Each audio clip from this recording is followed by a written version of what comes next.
No one ever saw her coming.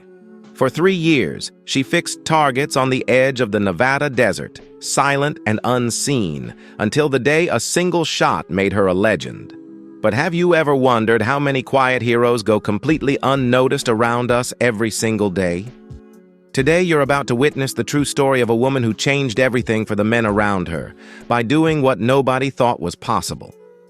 Before we dive in, if you believe stories like this deserve to be heard, and if you want to support the real-life heroes who've served America, please subscribe and turn on notifications.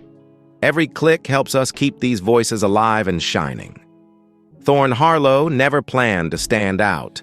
On her best days, she was just a shadow at Range 7, a sprawling military training ground hidden in the Nevada desert, where America's best came to sharpen their aim. Every morning, Thorne rolled up in a battered pickup, cap pulled low, hands already calloused from years of work. She'd swipe her badge at the gate, nod at the guard, and get right to it, fixing targets, checking alignment, making sure everything was perfect long before the first shot of the day. For most people on that base, Thorne was just target girl. She moved like a ghost, never loud, never in the way, never looking for attention. Maybe it was by design. Maybe it was habit. What almost no one realized. Thorne Harlow wasn't just fixing targets. She was quietly making sure America's top operators got the chance to become legends themselves. Most days, the only words she ever heard were orders or careless jokes. Sometimes about her, sometimes just about how women don't belong in this line of work.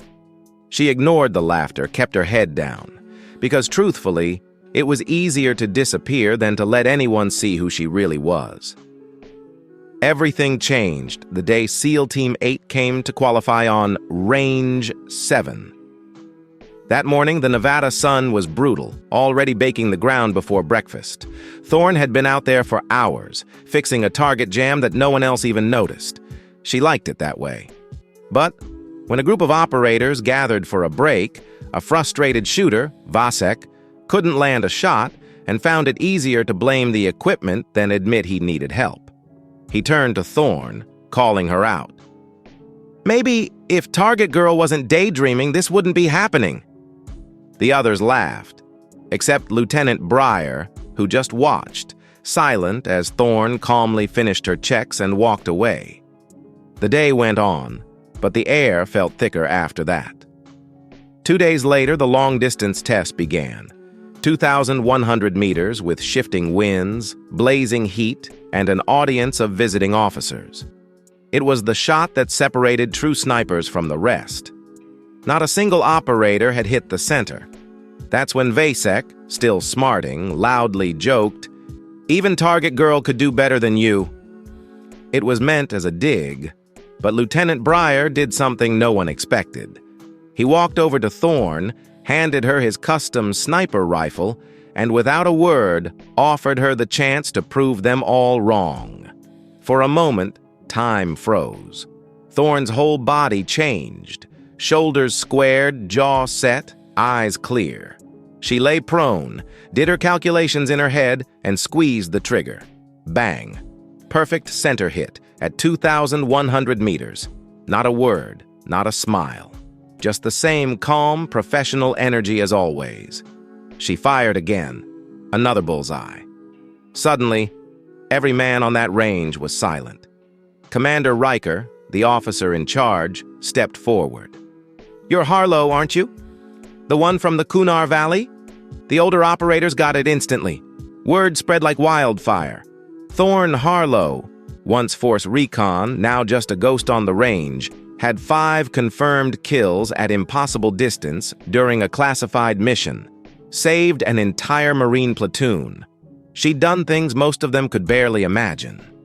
Now, after years of hiding in plain sight, the invisible woman was seen. But the truth? That day didn't make her whole again. If anything, it forced open an old wound she'd spent years hiding. What nobody saw was what Thorne carried inside. She never forgot the faces. Those 5 kills, They were all enemy combatants, but they were kids. 14, 15, 16, armed, dangerous, about to ambush Americans, but still kids. Thorne did what was needed to save her team, and the guilt never left her. That night, Briar found her fixing targets after hours. "Sometimes the weight never gets lighter," he said quietly. "I know," Thorne answered. "I tried to bury it, but I couldn't." The next day, Commander Riker called her into his office. "I know who you are, Harlow. The General knows too. You could help train these guys, make a real difference." She shook her head. "I just want to fix things, not take lives anymore." Riker said, "What if you could help them make better choices when it counts? What if you could help save lives, not by pulling the trigger, but by teaching the right way?" For the first time in years, Thorne let herself consider it. She started small, showing one young operator a trick for reading wind at long range, then another. Soon, even Vasek, her old critic, was asking her advice, quietly respecting what she knew. And over the next month, everything changed at Range 7. Thorne Harlow wasn't just the quiet girl with the toolbox anymore. She became the go-to expert for the most difficult shots, the mentor who helped rookies build real confidence, the consultant who ran private clinics for the best of the best. She never bragged, never made speeches, but her impact was everywhere. Vasek, humbled, thanked her after a breakthrough. Briar, her once silent defender, became a real friend. Commander Riker said it best. She turned a curse into a gift. We all have ghosts, but most of us never learn how to use them for good. Today, Range 7 is known for two things: legendary snipers and the quiet woman who taught them how to shoot straight and live with themselves afterward. But what surprised everyone most was how the culture at Range 7 began to shift. Subtle at first, but undeniable. For years, it had been a place where only the loudest voices were heard, where doubt or struggle was quietly buried beneath bravado.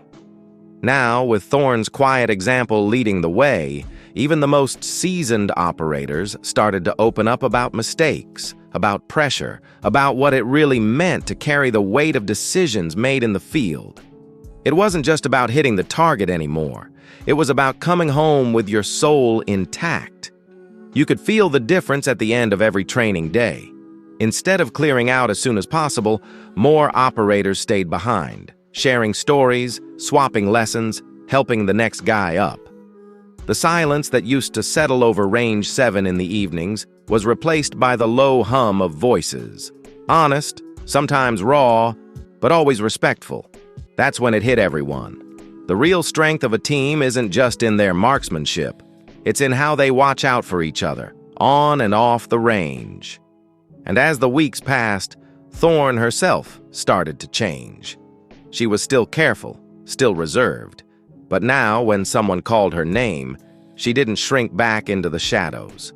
She walked up, looked people in the eye, and owned the space she stood in. If a new recruit was struggling, she didn't hesitate to offer help.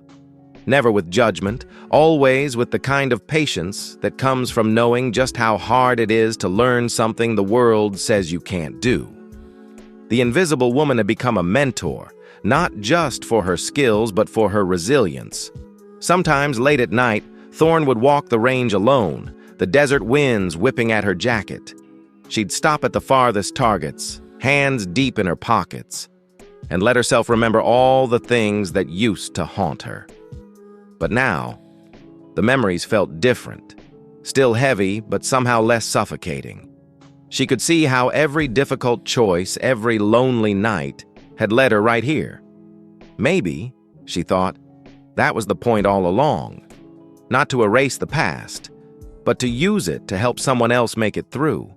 So if you've ever felt unseen or doubted your place in the world, remember Thorne Harlow's story. Sometimes the greatest acts of courage happen far from the spotlight. And sometimes the people who seem invisible at first are the ones who change everything, just by refusing to give up and by showing up for others, day after day. If you want more real stories like this, about hidden heroes, sacrifice, and second chances, subscribe now and turn on notifications. Let's make sure no voice goes unheard and every silent hero gets their moment in the sun.